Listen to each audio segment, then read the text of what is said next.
जय हिंद दोस्तों. So today we are starting for the practice at 6.2 question number 2. Mr. Kartar Singh, age 48 years, worker in a private company.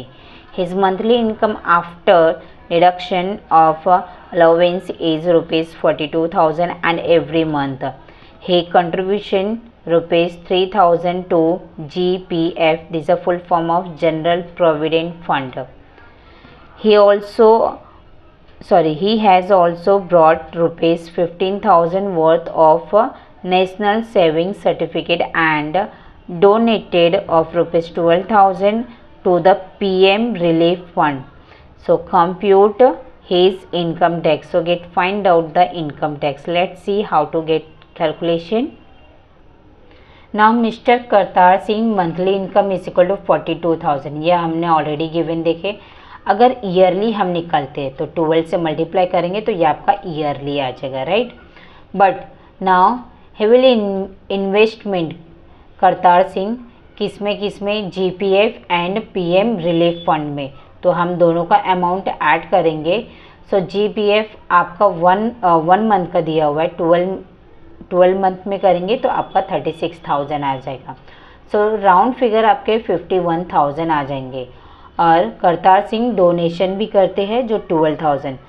So total expenses investment plus donation. Investment आपके कितने आ जाएंगे, 51,000 आ जाएंगे and donation 12,000 आ जाएंगे. दोनों को plus करेंगे 63,000 हो जाएंगे.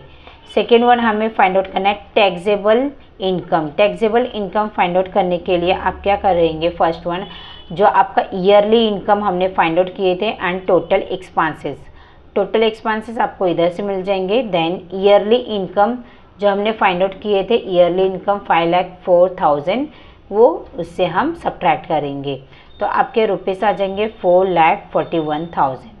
Second one income tax find out करना है तो इनकम टैक्स एज के बेसिस पर दिया हुआ है. So mister Kartar Singh age is 48 years. 48 years है, it means less than 60 years, right? Income tax. Now this statement is given that table number 1. Let's see. Yes, now up to the age of 60 years. So first one now 2,50,000 के range में है. So आपको income tax 5% on taxable income minus 2,50,000. तो आपको ये statement use करना पड़ेगा. तो हम ये स्टेटमेंट यूज़ करेंगे. सो 5%